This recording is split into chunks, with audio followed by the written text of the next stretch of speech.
Hey, how you doing, random stranger? I hope you're doing well wherever you are, whatever it is you're doing.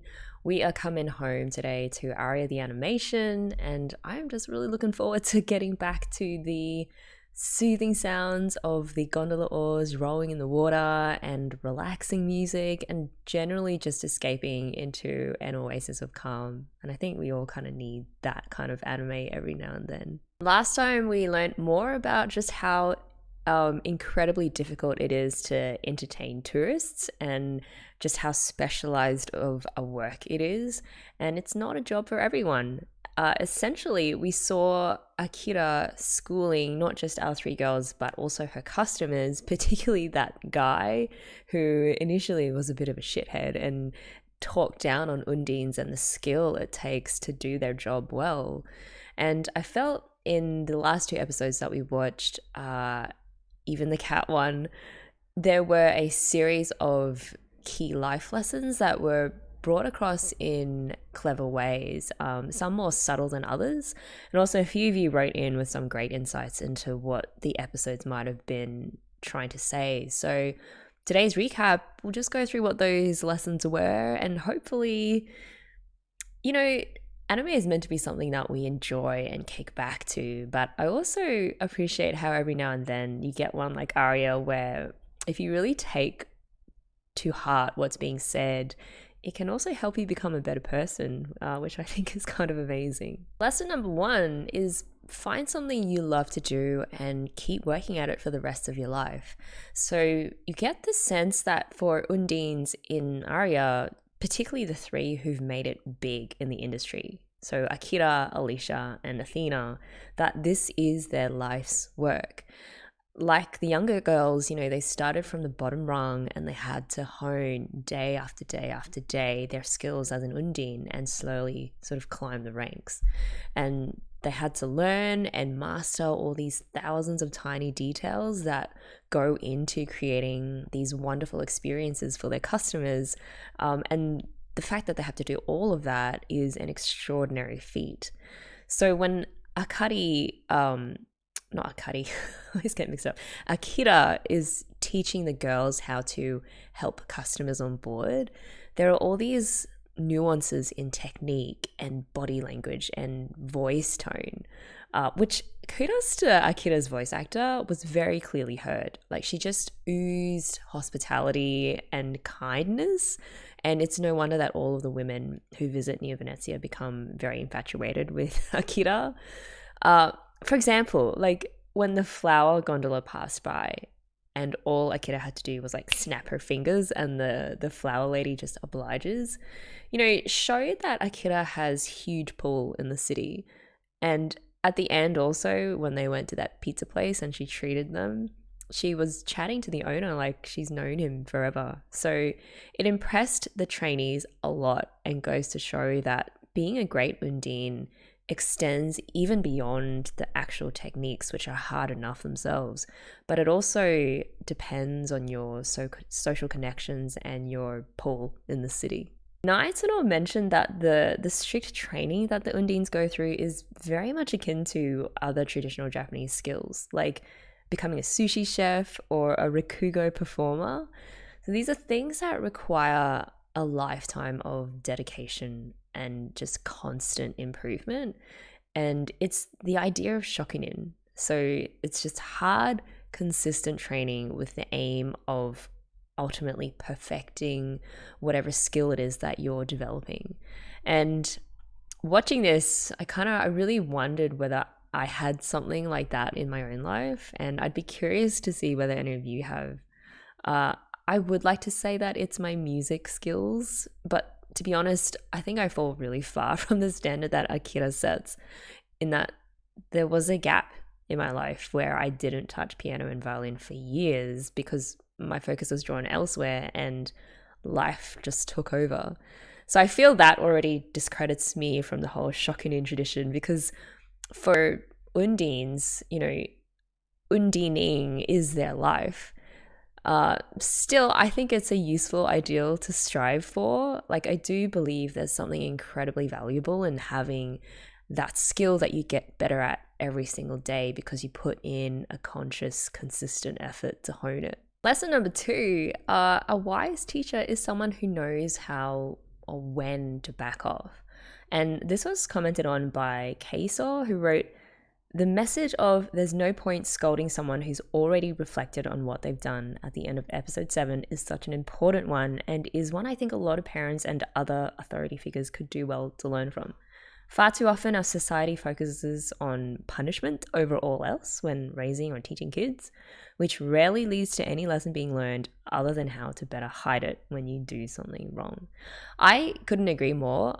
It's funny that you mentioned parents as well, because in episode 7, there's this interesting parallel between I being scolded by her mum for being late, and then the scene immediately transitions over to Akira scolding Aika, Alice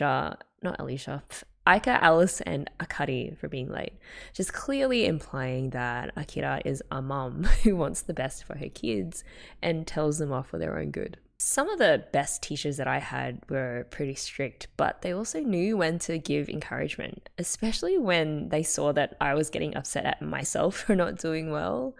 I also had teachers who were just straight up brutal though, like music teachers in particular.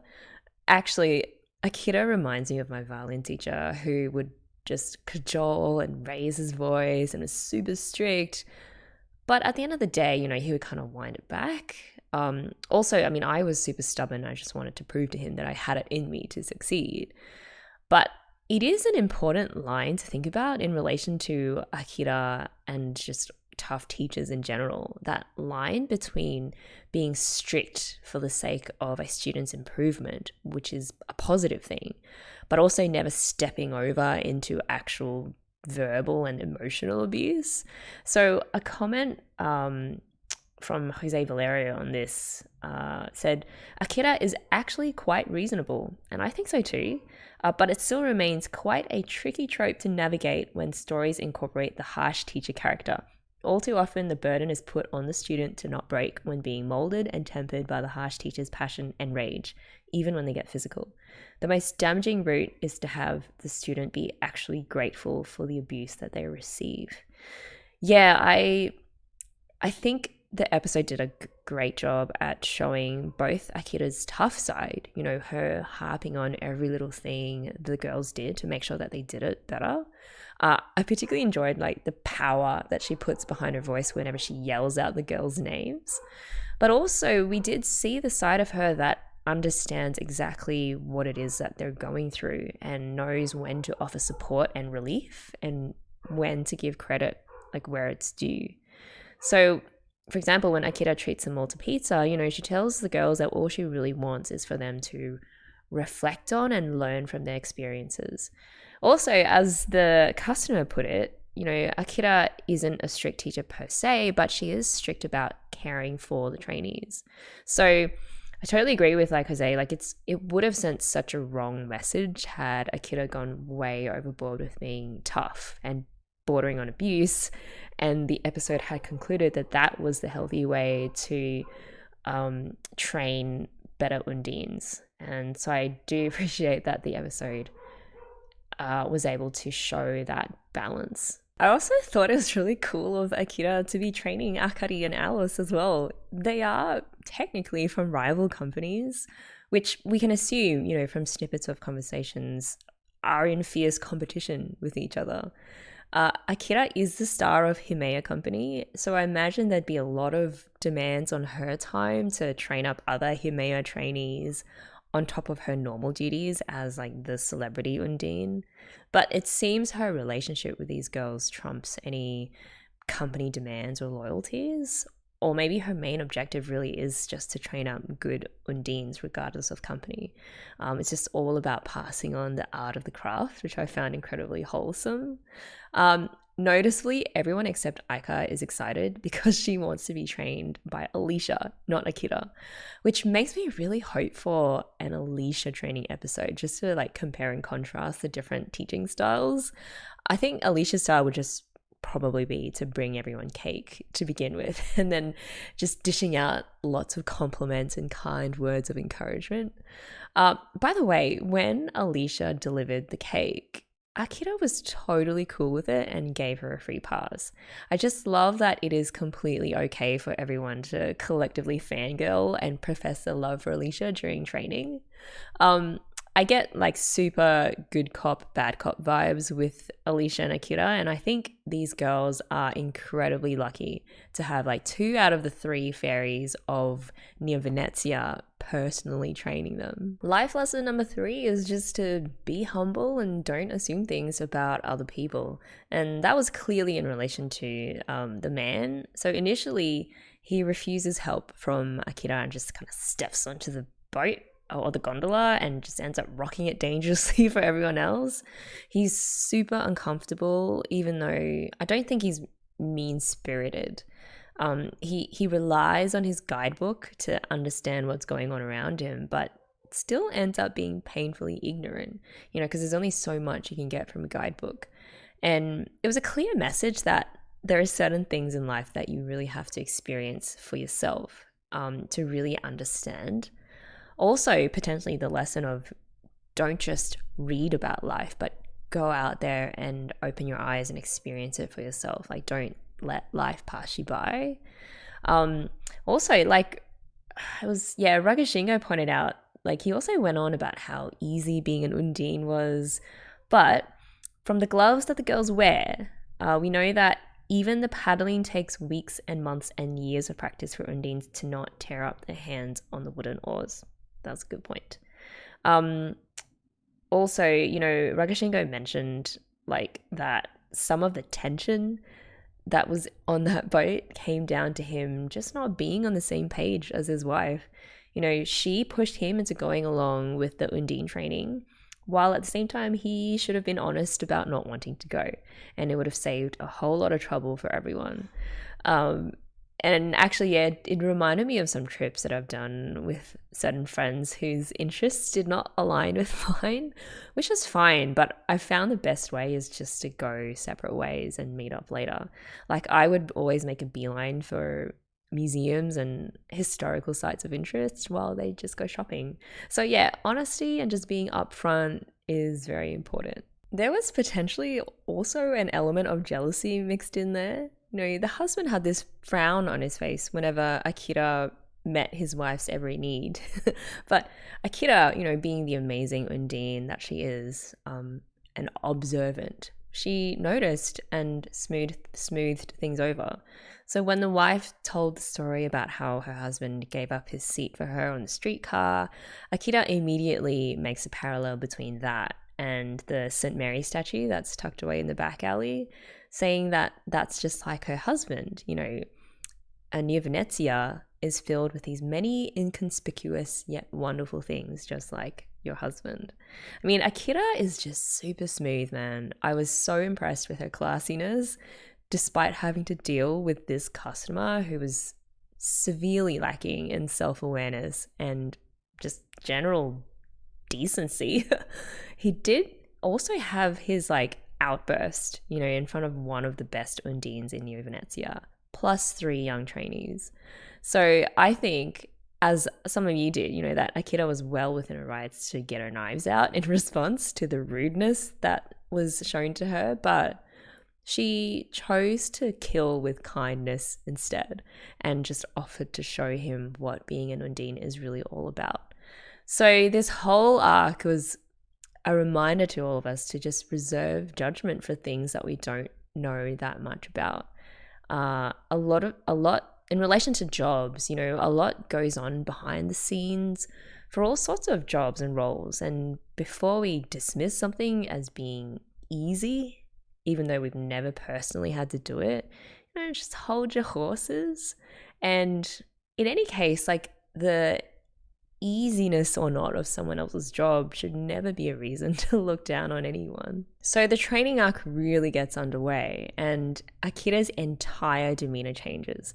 And Akari gets extremely nervous, poor girl. And I liked how when she was rowing, they played this faster version of one of the theme songs, sort of in an ironic commentary on the fact that she is rowing the slowest she has ever rowed because of her nerves.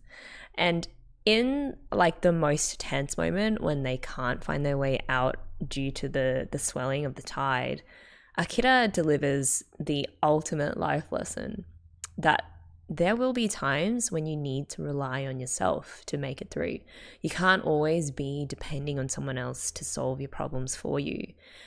And after she says that, she gets criticized by the man customer for being discouraging and not showing the girls what to do. However, he actually had completely missed the point that Akira is showing them the way. She has been showing them the way this whole time. Like, he'd not been paying attention to what Akira's been doing all day. He missed out on all the times that she was giving the girls instructions, which is when the lesson shifted to the fact that sometimes you need to figure things out for yourself. He missed it. And the reason is he's had his nose stuck in that guidebook of his for the whole day. And then notice, though, it's at this moment of confrontation where he puts down the guidebook. So that shot was very deliberately placed. And I think it symbolizes him just finally taking notice of what's going on in the real world, even though it came a little bit late. It was also like a poignant symbol of the point that Akira was making. Being spoon-fed instructions only takes you so far, and you really need real life experience and a sense of the real world in order to truly excel at what you want to do. And part of that is an ability to adapt to difficult or uncomfortable situations, something that the customer could do well to learn himself. And that adaptability, that growth in character is just as important, if not more important, than all of the techniques and the etiquette knowledge that undines need to master. Life lesson number 5 is that yes, you need to learn to be self-sufficient, but also it's okay to lean on your friends every now and then. And this is one of my favorite moments, is watching Akari dig her heels in, determined to find a way out. And then Alice detects the current in the water, which led them to the boarded up archway. And Aika took the lead to sort of guide and encourage the other two in order for them to get to the other side safely. Also, all the girls were united by this motivation to take care of the customers in the gondola. And yeah, it was real teamwork and it was really sweet. So Akira had said that they need to rely on themselves, but never actually said anything about not working with each other in order to overcome the obstacle. And I'm going to steal this quote from Jose Valerio again, who wrote, "There's self-sufficiency, but there's also stubbornness. And one should take care not to stigmatize the idea of cooperation or seeking help. The 3 girls may have helped themselves in a sense, but it was also because all 3 were cooperating that they surmounted the obstacles that they encounter." There was a moment after that beautiful shot where the light floods into the dark place from sunset. Akira is conspicuously silent when everyone is kind of celebrating over having found a way out. And she's also faced the opposite way to everyone else. And I wondered in that moment, like, what was she thinking? Was it quietly being proud over how the girls had solved the problem? Or was she thinking about all the times that she herself had to do the same thing, like rely on herself and had no one else to help her? So we don't really know. Also, that moment doesn't really last that long because, after allowing the girls a short moment to celebrate, she kind of snaps her fingers and yells, "Enough!" and then gets right back to business. So I guess it's the same with life, or with that process of constantly improving yourself. It's you celebrate milestones, but also realize that there's never any end to the lessons and the learning.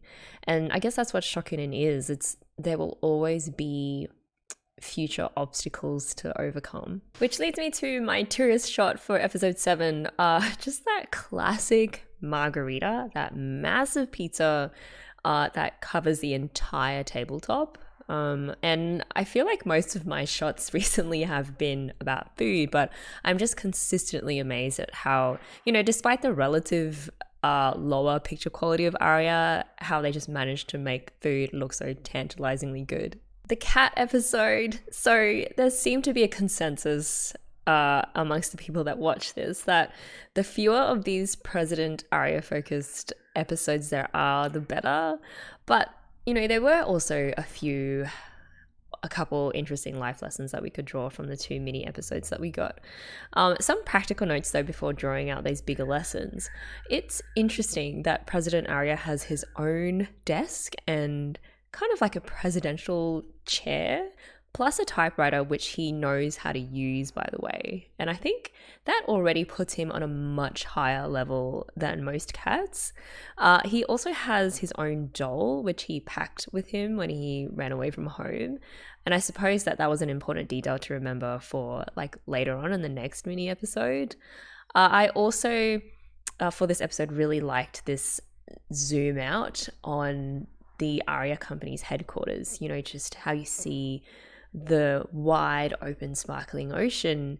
And whenever we get shots like that, it really, to me, matches the vibe of the show. It just conveys a sense of openness to the world and to new ideas, and particularly in relation to Akari, an openness to people. So lesson 1 from the cat episodes, one would have been to accept yourself for who you and what you are. So President Aria has this title, president, and is kind of the figurehead of the company, but substantially he doesn't really do much in terms of cleaning around the house and serving customers and keeping the company afloat. Nor does he have to, or is he expected to do any of those things. I guess he's kind of comparable to the Queen of England, maybe even a bit less useful given she is actually the face of the country. And arguably, Alicia is more the face of Aria Company than President Aria is. I mean, she is the one that is featured on the cover of the Undine magazine. So we see this struggle of President Aria's to be something he's not meant to be. And like the more he helps around the house, the more he makes a mess of things because, well, for one, he's a cat with a cat paws and a cat brain. And though blue-eyed cats in the world of, in the Neo-Venezian world, hold spiritual significance, they're just not built to do like work in the normal sense.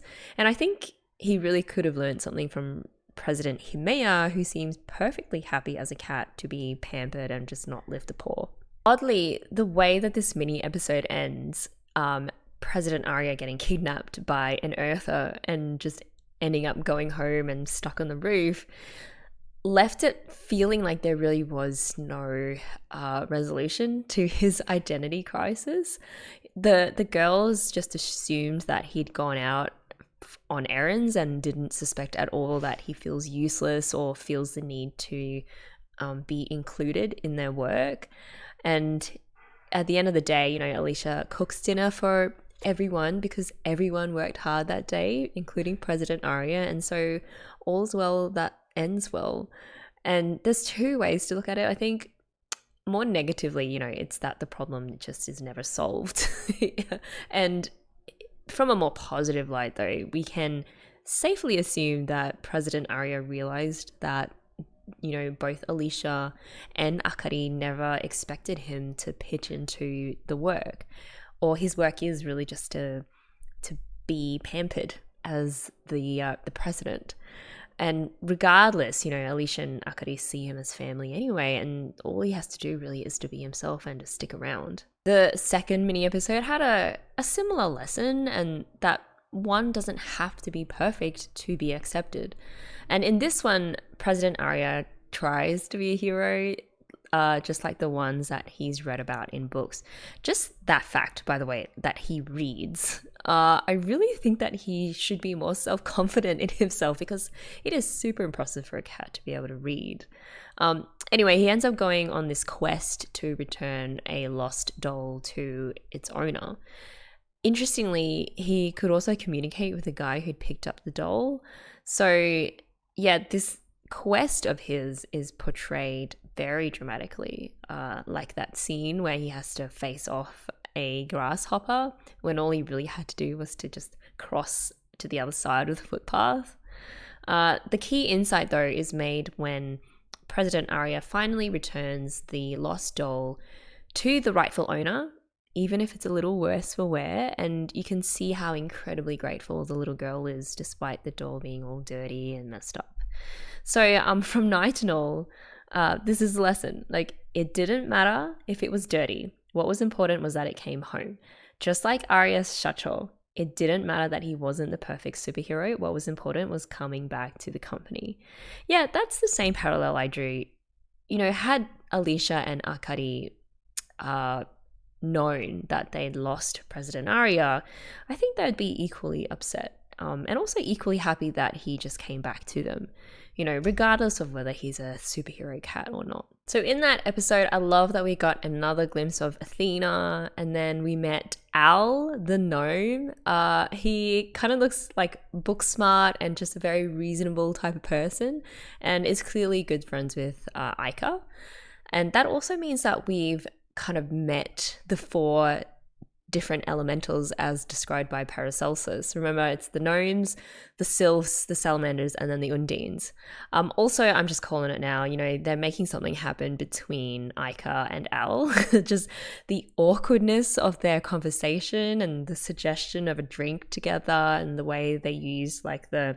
dots, just universal tropes for ship making. Finally, my tourist shot for episode 8 was just that external spiral staircase, which I fell in love with as soon as I saw it, and I wish that I could see it somewhere in the world, maybe one day.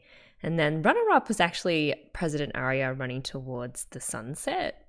Just the fact that the shadow is much bigger than himself, kind of, I guess, alluding to the fact that he just completed an act of true heroism, and maybe his, you know, his heroic side is much bigger than his small stature suggests. Okay, here we go. Episode 9 of Aria the Animation, finally. Let's sync this up in 3, 2, 1, play.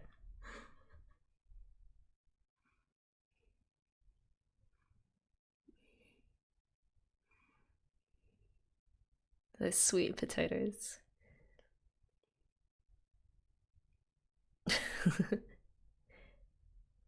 Oh, it's Iga who wants to be revered as an old lady. Interesting thought.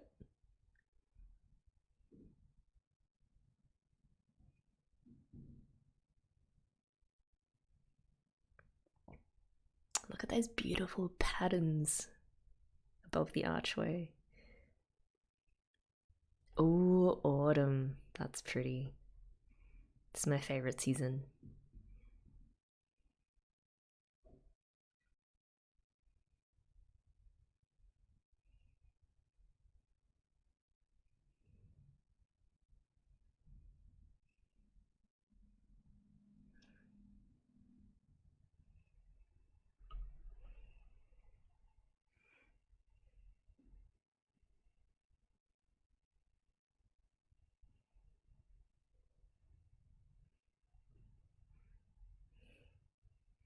It's just feeling. Sometimes there's no cause for just feeling like that. You know, the changing of the seasons, you see the leaves falling.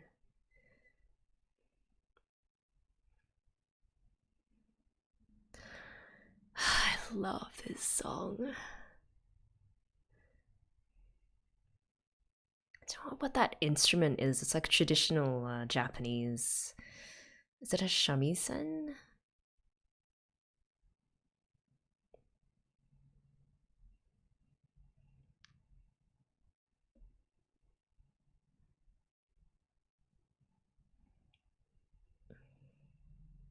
Here's my favorite part coming off.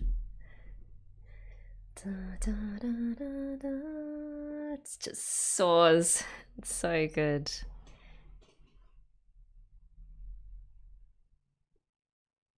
I'll have to play this on my violin one day.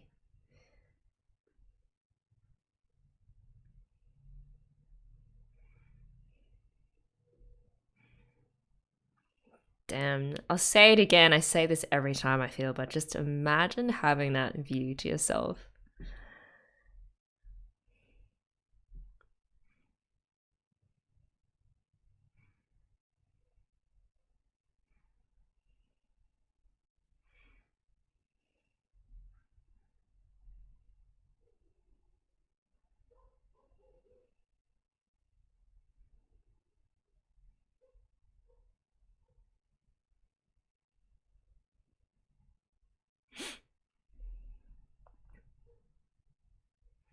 Man, Aika having some deep thoughts.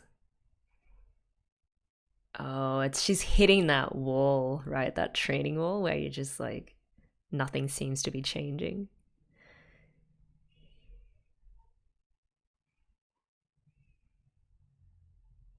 Alice, she looks so grown up there.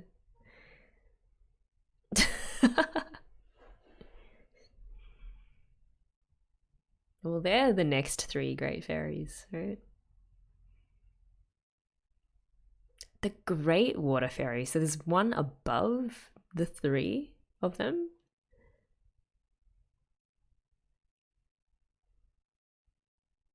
It's like a mythical figure. Doesn't actually exist. Oh no, she does.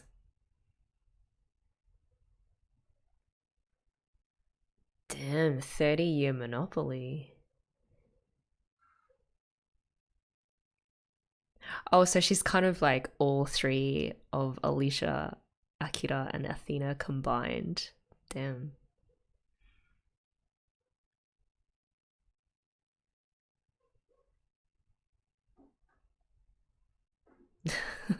Voice.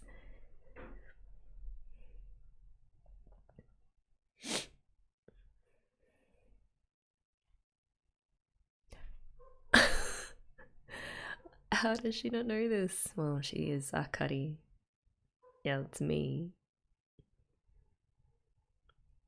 Wait, so she would have been Alicia's trainer, or maybe the trainer above Alicia's trainer?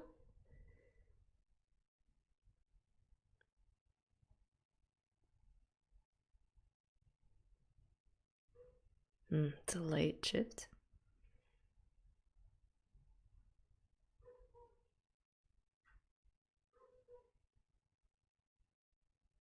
Is this the Alicia training episode?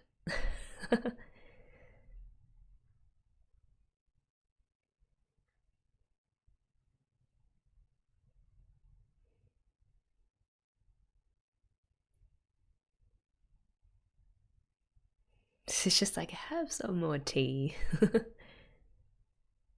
Oh.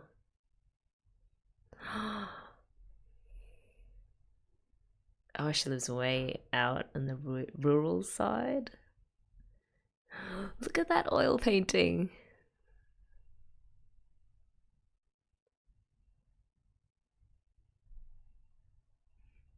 I really liked how they put the autumn colors in that background.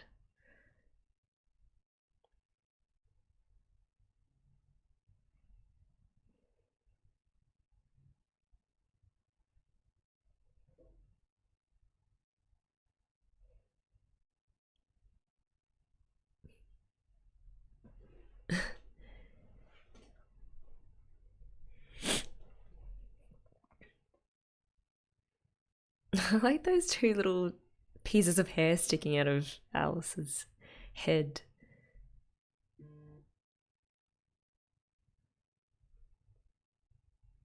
Jogasaki. That is such an out of the place train station.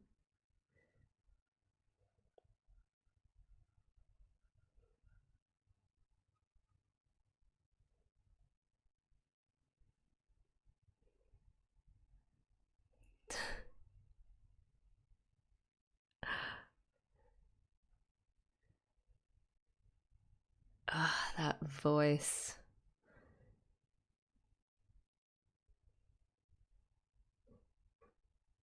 Hmm.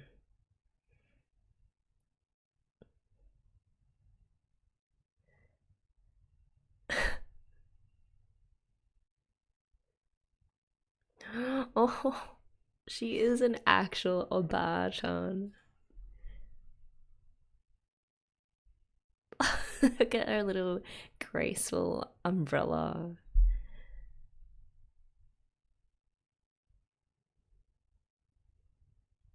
Man, that means that President Aria is super old as well if he knows her.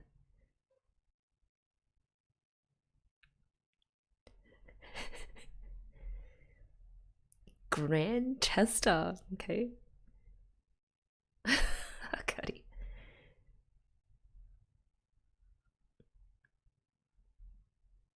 Oh, you can just tell the way that they drew her. It's like Alicia plus like, 50, 60 years.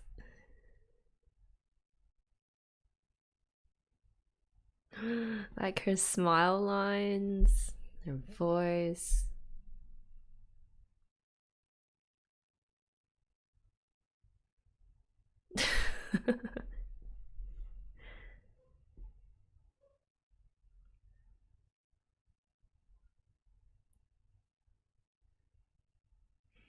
She's speaking real formally. Yeah.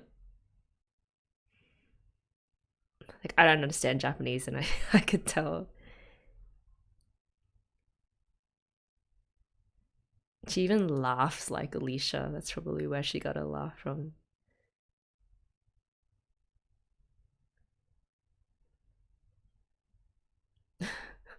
Okay, Aika.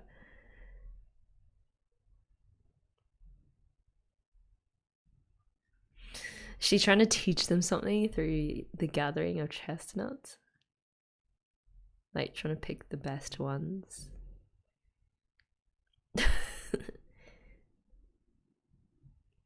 Oh, that's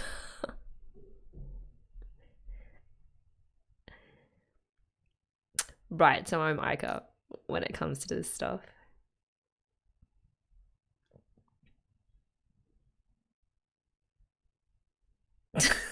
That's everything I was thinking.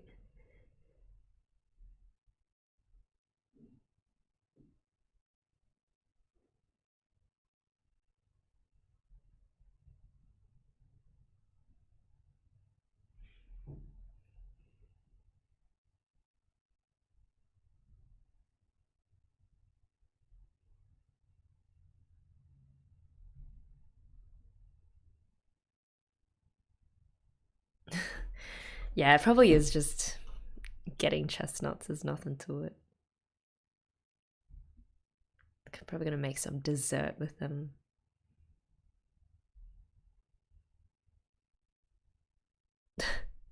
Perfectionist.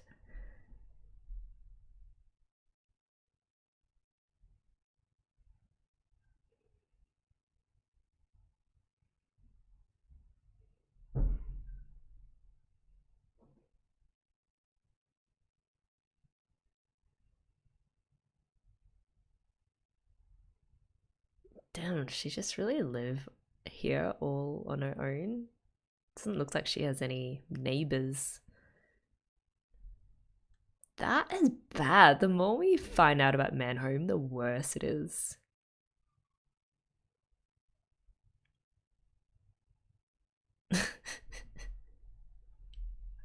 You know what? Good on her for trying to apply everything to her career. What is she doing?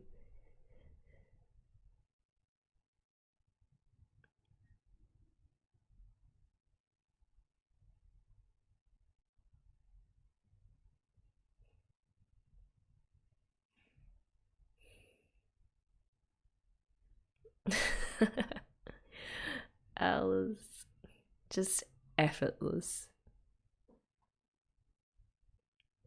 Look at how much taller Akari is.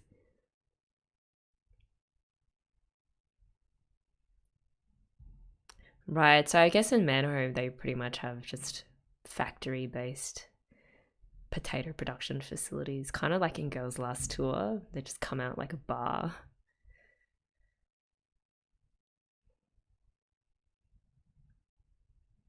Just like Alicia.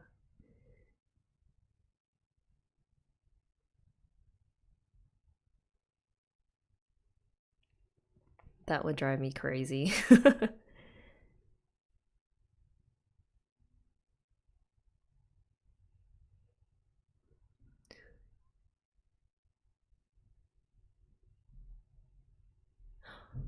Wait, does that actually happen?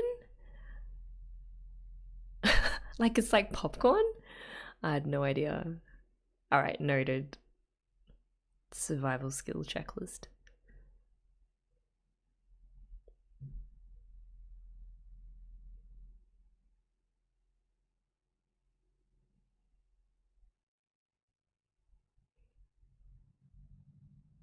And surely she doesn't upkeep this farm entirely on her own. Maybe she does. She is super Undine after all.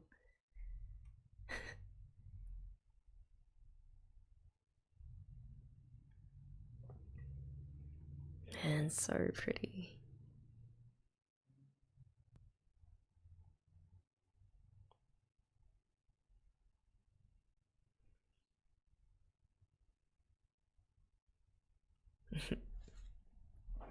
Oh, I actually thought that was Akari.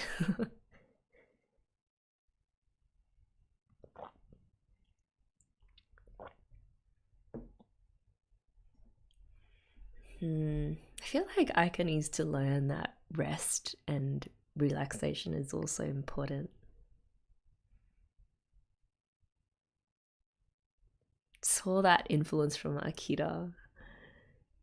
Oh my god. Is that my tourist shot? Oh, look at the size of that pot. There is no way they'll finish all that. That's like a week's worth of feed.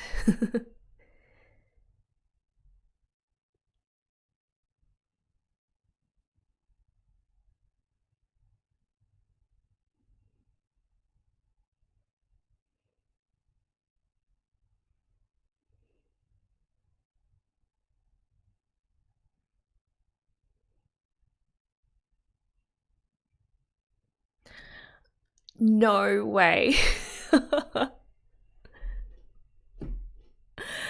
I don't know, maybe Undines just have outsized appetites. It's insane.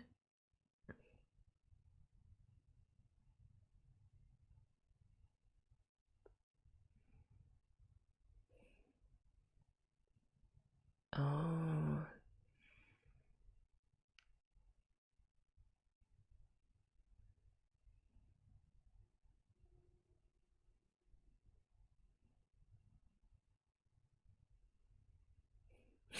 Like how she's got her like sideburns tied up.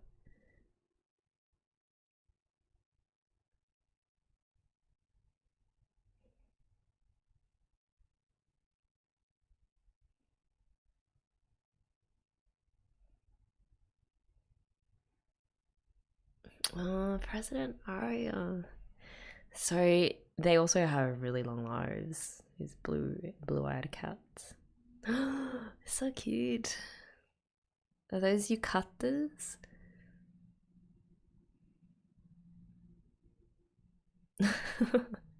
Still doesn't get it.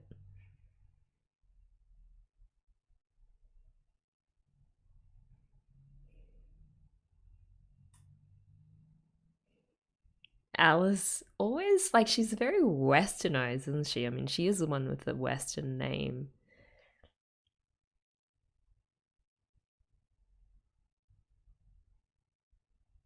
Oh, starts tomorrow.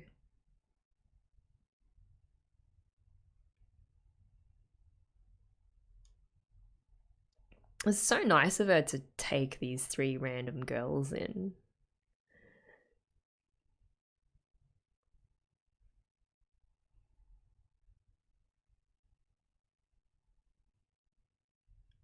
It's always thinking the worst.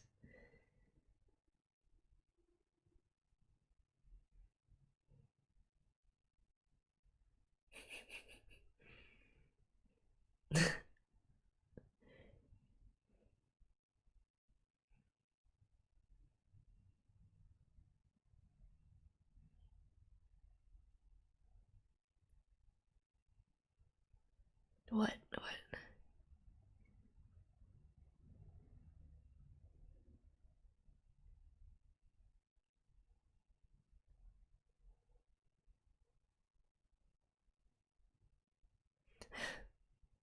Just having a moment. Oh man. Can't blame her though. I mean, look at that view. Can't remember the last time I saw so many stars.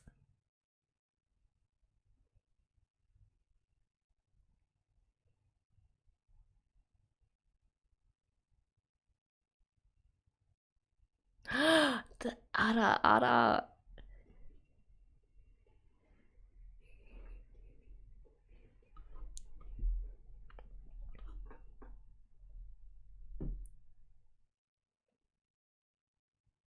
And her heart's warm.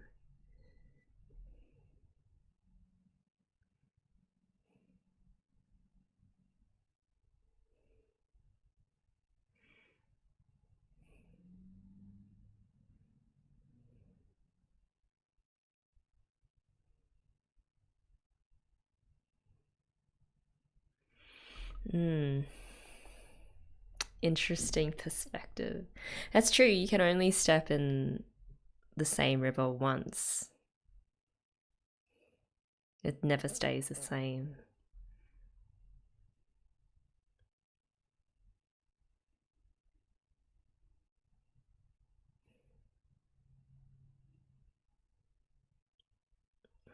Maybe she doesn't really know. Like she just. Oh, that's an interesting way to answer.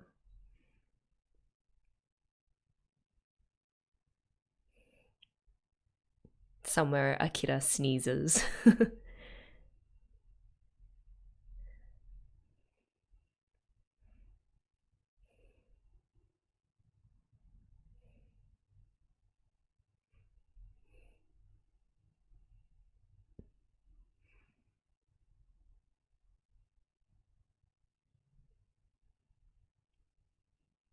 Oh,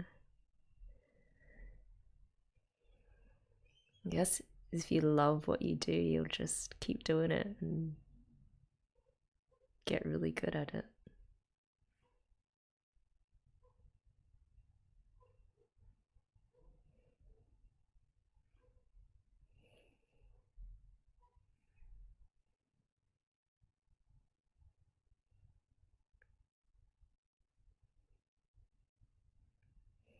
Oh,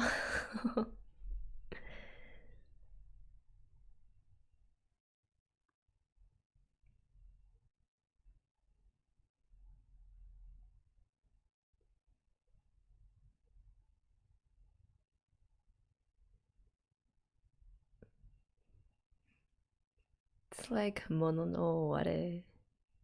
It's finding the beauty and joy in everything.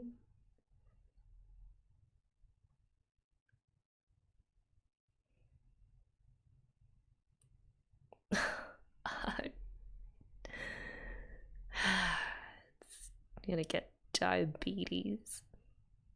It's so true though. It's finding that thing that you love.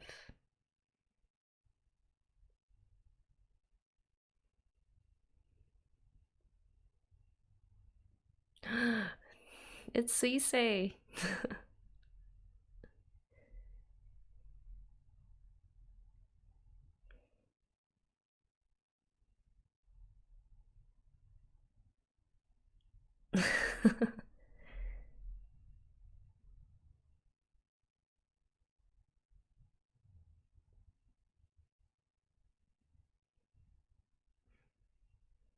Heike is so competitive. I wonder if she'd ever like settle for being, one of the three great Undines, or if she'd have to beat her right to the top.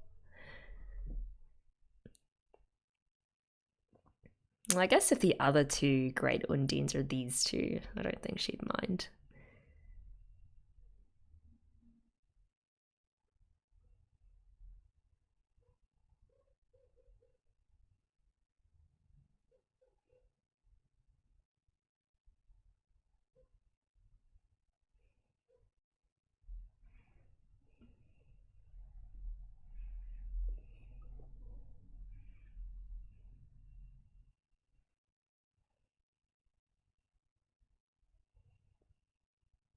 Oh, I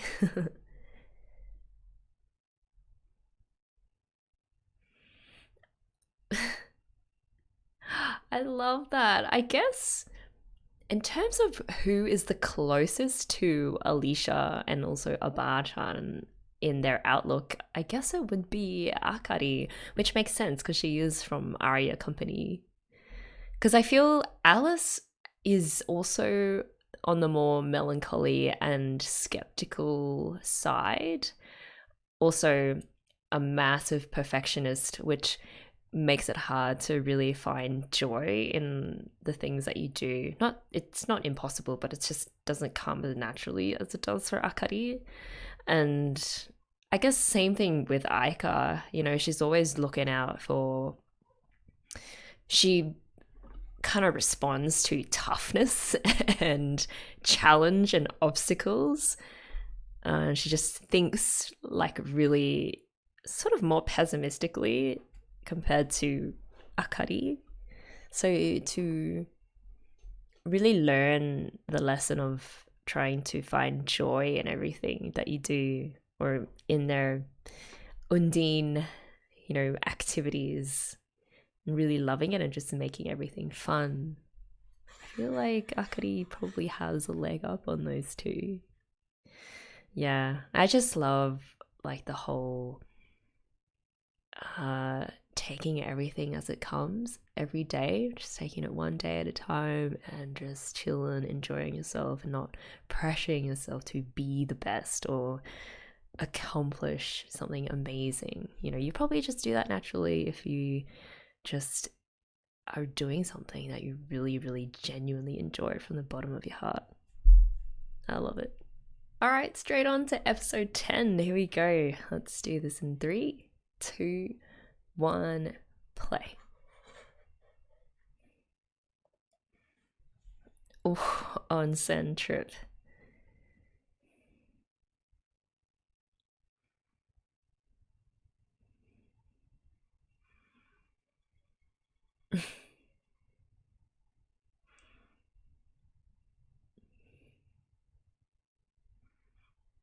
I guess it's not in their culture. I don't know. Maybe Hakari is just weird. It's winter already.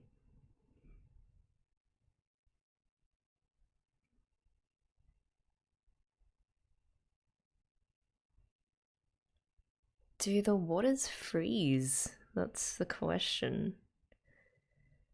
Because if everything freezes over, then they don't really get business, right?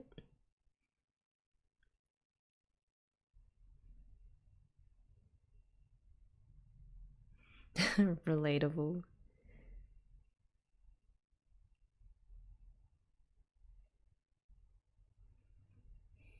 No, butt freeze.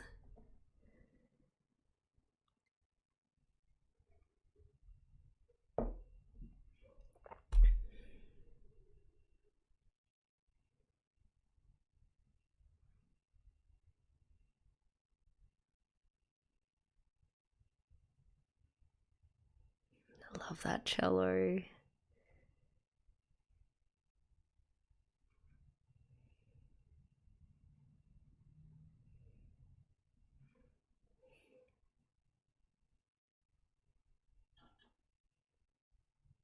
Waters look fine.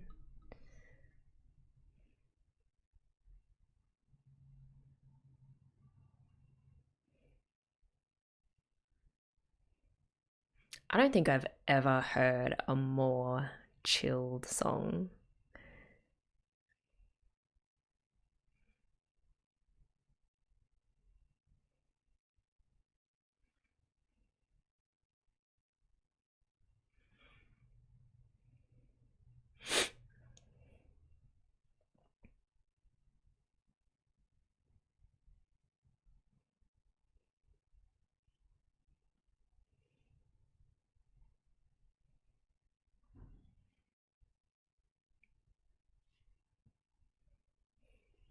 Oh, what does that sign mean? Oh, gondolas coming through?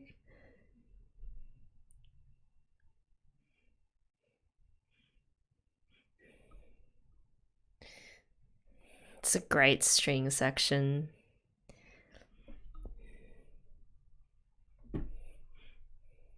Oh, that's my shot. I love those archway things with the really intricate designs.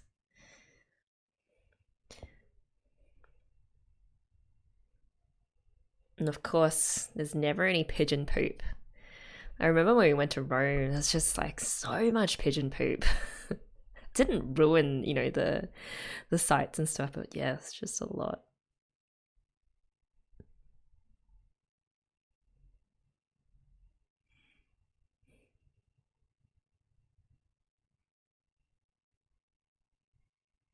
Hmm. Must be extra tough rowing in that kind of weather. He is very hot-blooded, that's probably why.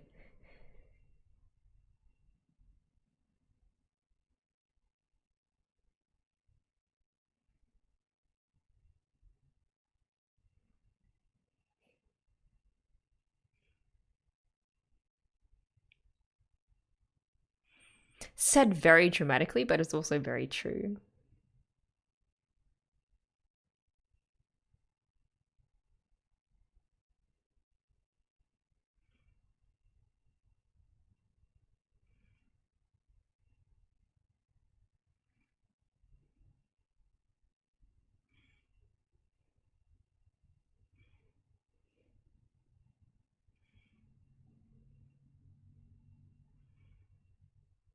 I love that they have a fireplace.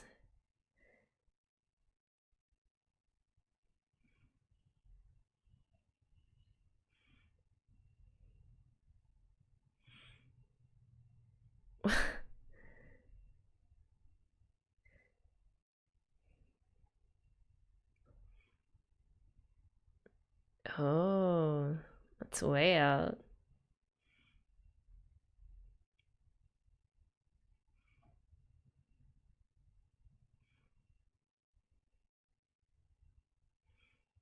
I'm surprised they have to gather their own firewood, like old school style.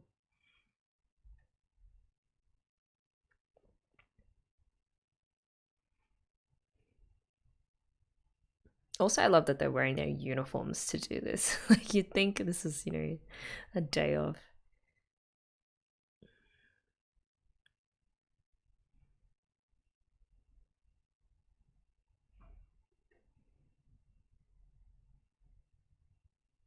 This is another spiritual thing. Oh, are those actual things? I don't know because it doesn't really snow here.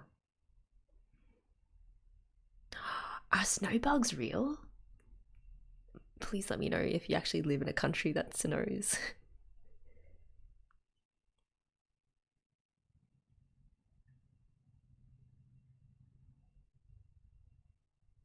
Oh.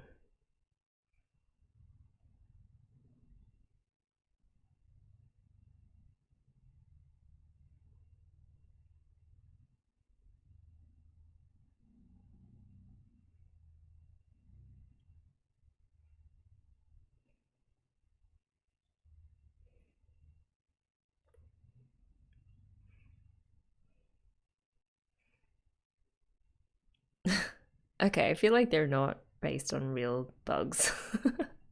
I don't know. Very cute though.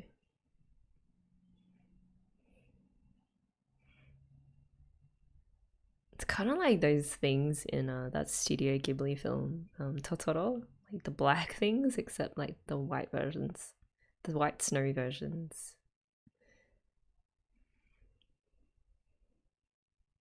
Hmm.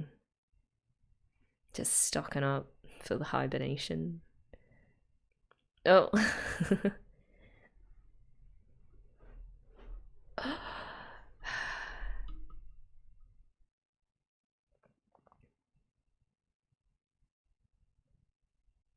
Hmm.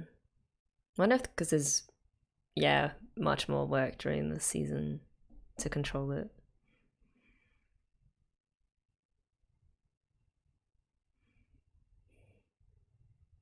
interesting.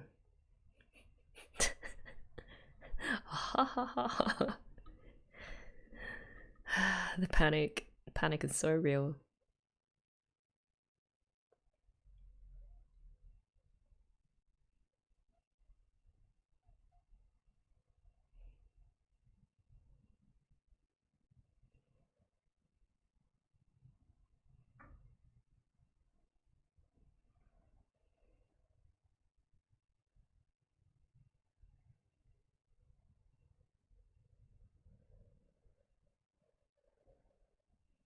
Like that snow bug. That huge lobster. Ooh, Venetian hot pot.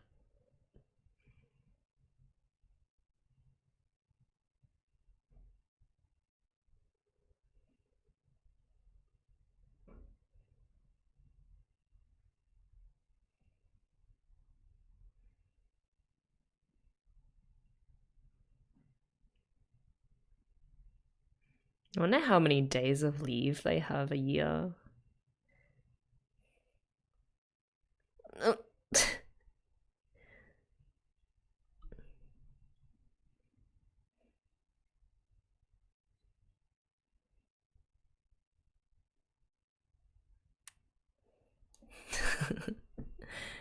That crush is serious.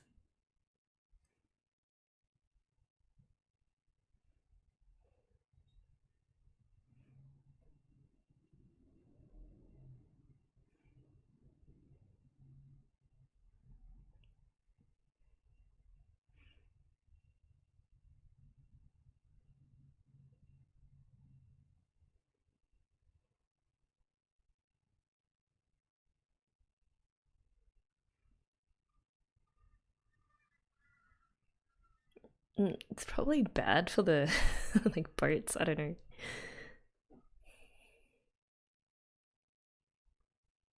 It's also interesting that everyone just kind of accepts that there's a snow bug that will follow you around like an actual pet.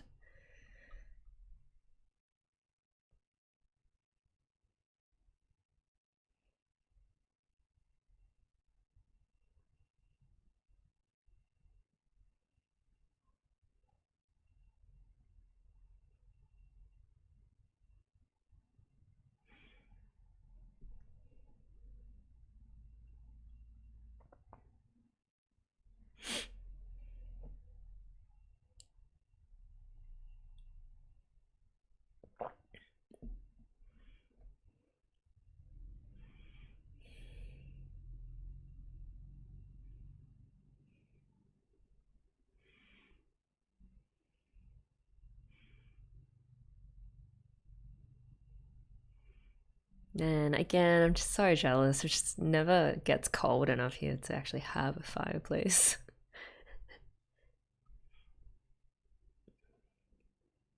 Famous last words.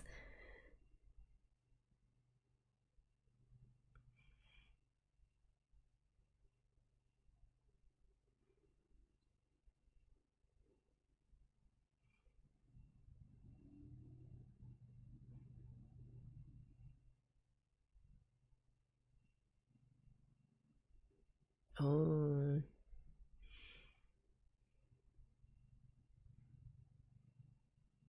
that's a pretty bridge.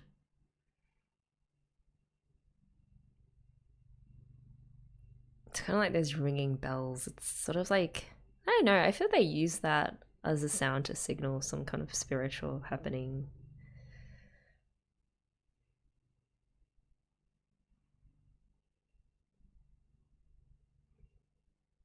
Oh man. Oh,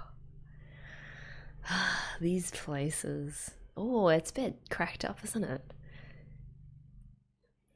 It's like a heritage building, so they haven't really touched the exterior.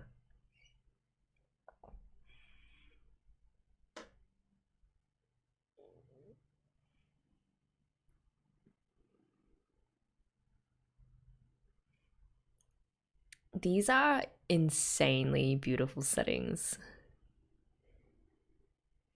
And there's like never crowds around. Everyone's nice. Oh, Akane. Oh, I guess it's because she's from Earth.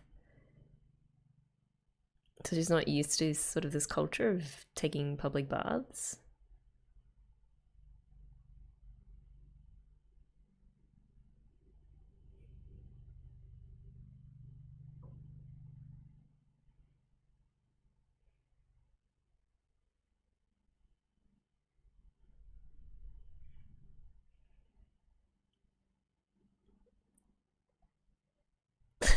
Okay.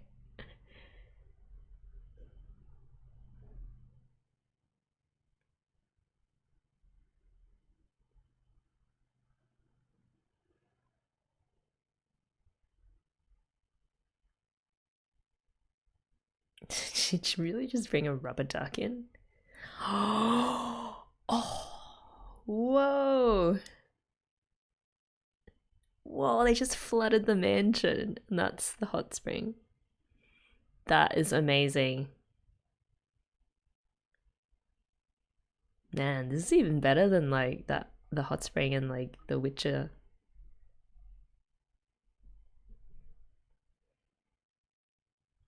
Somehow I feel like this would violate just a dozen um like health regulations. Just flooding a mansion like this. Health and safety regs. But obviously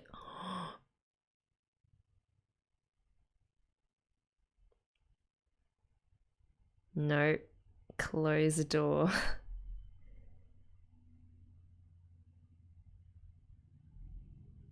That was odd, wasn't it? Just for one moment you're like, oh, maybe there's something back there in the dark. But nope, they're just moving on to this nice segment. Coffee, milk. So just coffee.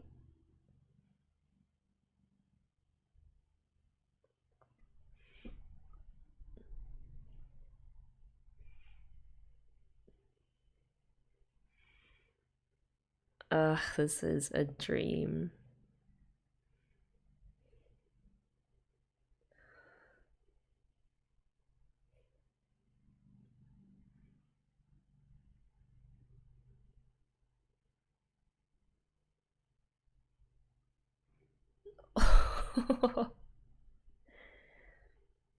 Akira's gonna show up, isn't she? That is beautiful.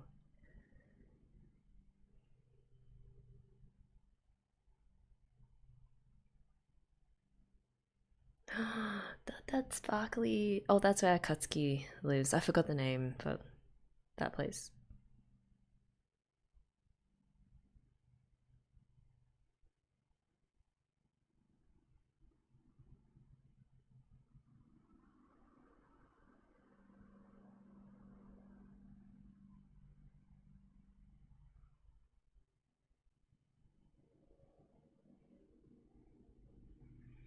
So she too kind of struggles with that constant feeling that she should always be improving her craft.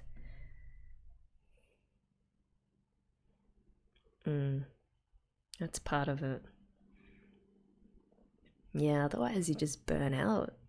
You gotta like, it's like a rubber band, right? If you keep pulling it on so much, it just snaps. You gotta let loose the tension every now and then.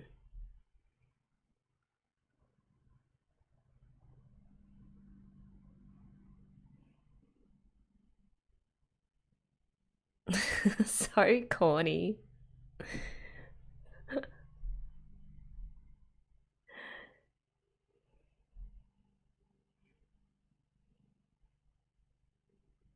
I didn't know that.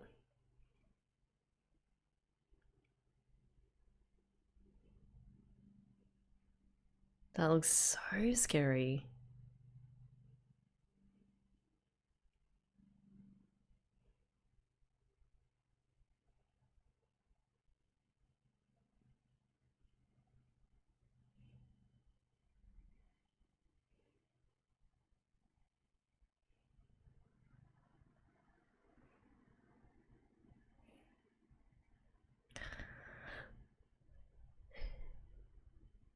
She's actually a ghost. Alicia is actually a ghost. She's luring them somewhere.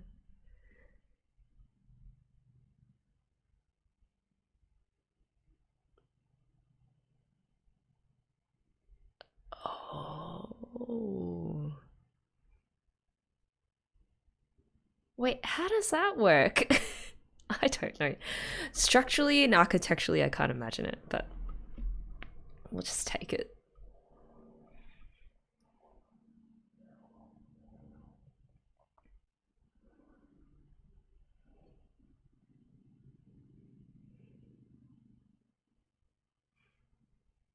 So the water flows in directly from the ocean.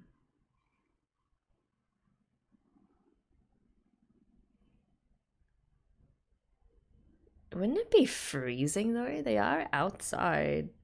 I don't know.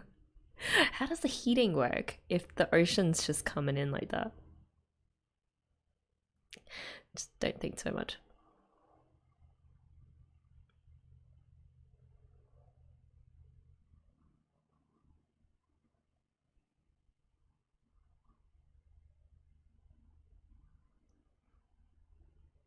There's gotta be real life places like this, right?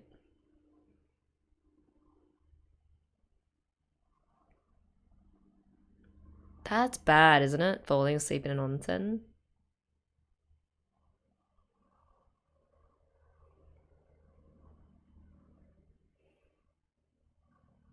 Oh.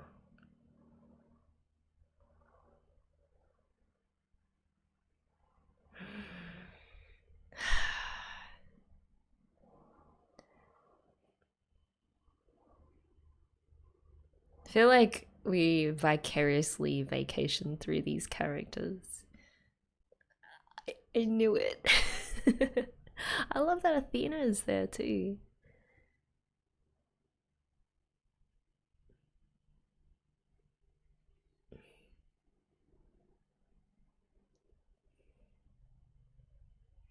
I actually really love Akira's voice.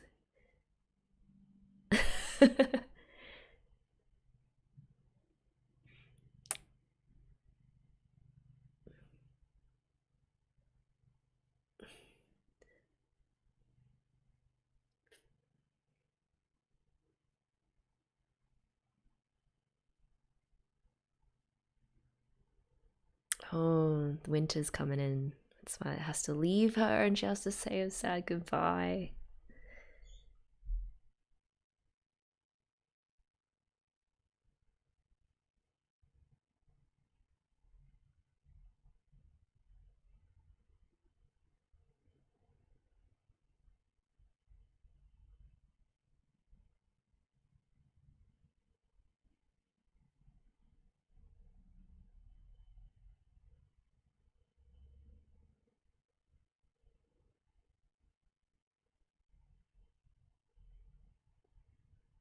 Hmm. And that like same snowbug will find itself like its way to Cuddy, the very same one.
It's another sweet episode. I liked that there was a common theme linking the two of them, that it's really important to relax. And so you can actually recharge and keep going, because life is such a long, arduous journey, and you really need those moments where you can just sit back and let your soul just rest, so that you can face whatever it is that will come in the future. And I really like that. Also, just so we got a lot of changing of seasons as well, and changing of seasons, it's always used to symbolize, you know, how in life change is constant. And so just accepting that there's nothing you can do or to stop change. And so it's all about your attitude towards change and how you approach it and accept it. And if you can accept change, then, you know, life just becomes that much easier. I mean, life is hard regardless, but you can help it along by being more accepting of the changes that can happen. That's really nice. Hey guys, I don't have too much to say after those 2 episodes, but just some general impressions. I really like the fact that the Undines, who were considered to be the greatest, well, we did meet the greatest fairy Undine of all time, and that was Obachan. I don't even know if we got a name. I think they just called her Obachan, or like the revered Undine. That the thing that distinguished them was the fact that they were able to find within themselves this ability to find joy in everything, even the tough times, and basically everything that life threw at them, they would just accept and work through it and just kind of lean into life, so to speak. So I think the piece of advice that Obachan gave the 3 girls, particularly Aiko, who was just like, you know, come on, give us a big secret. You know, how did you master and stay at the top of the Undine game for over 30 years? And the secret was not really a secret or a trade, trade secret. It's more, well, you just make everything fun. And even if things don't go your way, try to just go with the flow, and eventually things will work out. It's as simple as that. I think I really jived with that episode because that's kind of my philosophy. I don't think I'm as chill as Alicia or Obachan, but I do try to just, take things as they come, and I don't think you can add anything to your life by stressing over it or constantly, strategizing in your head how best to